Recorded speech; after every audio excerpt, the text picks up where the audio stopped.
છાંટવાનું હોય 10ની છાંટી તો આટલું છોડી દેવાનું અને આ 10 અહીંયાથી 10 થાય એ પ્રમાણે તમારે કપડું મૂકવાનું. જો આ 10 થાય છે, કમ્પ્લીટ 10 થાય છે, બરાબર. હવે આ છે ને અહીંયાથી લંબાઈ લેવાની આપણે. જો આ લંબાઈ લીધી આપણે 14 કરવી પડે ને, એટલે ઓમ 13 એટલે 12 થઈ જાય આટલા આવે ને. 13 તો બહુ નાની પડશે. હા ચોક દે એ પછી સોરી જો આ લંબાઈ લીધી આપણે 14ની, પછી આમ અઢી લેવાનું, બરાબર. પછી અહીંયા 3 લેવાના શોલ્ડર, પછી આમ ખભો કરી અને 6નો ખભો કરી દેવાનો, બરાબર. પછી અહીંયાથી 2 લેવાના, 2 લઈ અને તમારે અહીંયા આકાર આપી દેવાનો.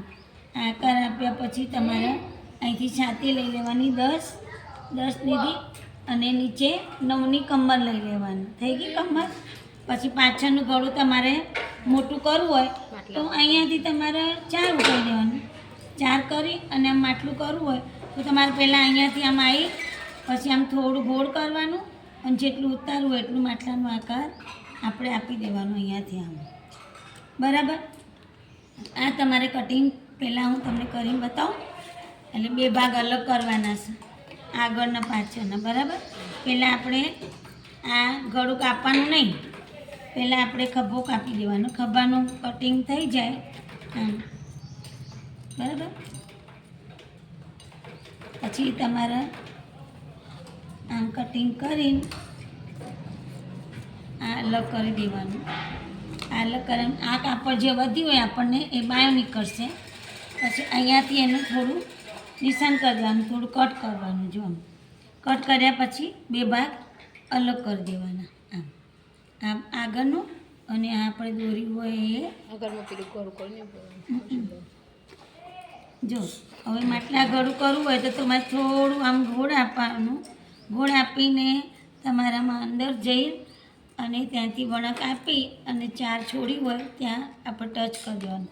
આ તમારું પાછળનું ગળું કમ્પ્લીટ માટલા ગળું તૈયાર થઈ ગયું, બરાબર.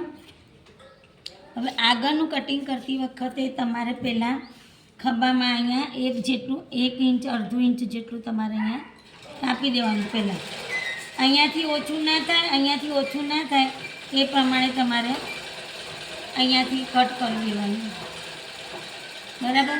આ કટ થઈ જાય પછી તમારે જે ગળું હોય એ તમારે 5.5નું પાતળા હોય પહેલાં 6નું લઈ લેવાનું, એટલે 1 અહીંયા દબાઈ જાય એટલે આપણે 5નું ગળું એવું બનાવવાનું કહું કૌશલ્ય પહેરીને એવું બનાવવાનું. આગળ મસલા બસ એવું મેં જોયું માટલા જેવું લાગે છે ને, આમ કરીને આમ છે. ઓમ છે ઓમ કરીને ઓમ છે જો હા તે આમ જ છે ને. જો આમ કરીને આમ ગળું કરીને આમ છે ને. જોઈ લો તમે મને હોય નાખો અહીંયાથી પહેલાં આમ કરી આમ છે. એક વખત એને કરી આપી તો નહીં જો આ તમારા આગળનું ગળું તૈયાર. પછી આપણે પ્રિન્સેસ કટ કરવું હોય તો તમારે નીચેથી 4 લેવાના. અહીંયાથી આ બટનવાળો ભાગ હોય ને ત્યાંથી અહીંથી 4 લેવાના અને આ 2ના વચ્ચે પછી 3નું ટચ કરવાનું, ખાલી આમ ટચિંગ કરવાનું અને ત્યાંથી એ તમારે 4 લેવાના, બરાબર. આ ટચ અને અહીંયા ટચિંગ અને અહીંયા ટચિંગ, એટલે આ 4નું લીધું હોય ને ત્યારે તમારે અહીંયા 3 ઉપર આમ આવીને આમ ખાડો બનાવવાનો. જો આમ આકાર બનાવી દેવાનો. પછી આમ તમારે અહીંયા આવી જવાનું.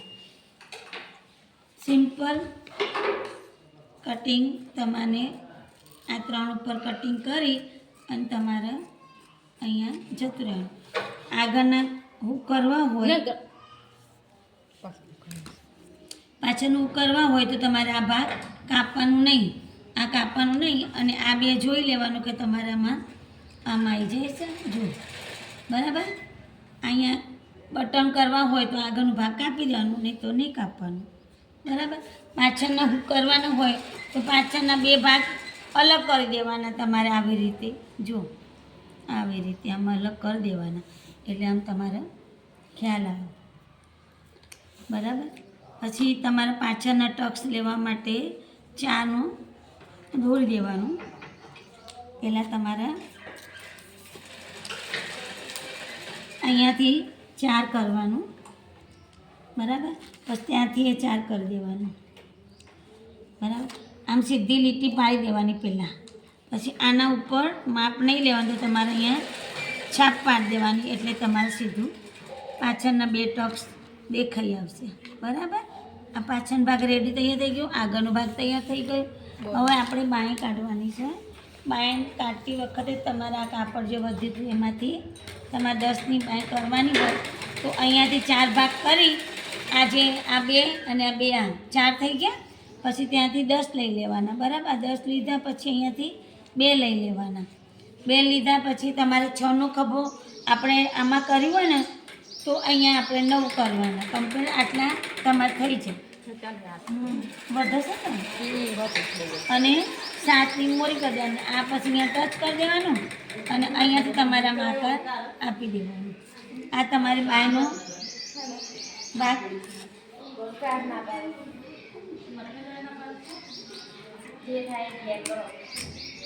આ જો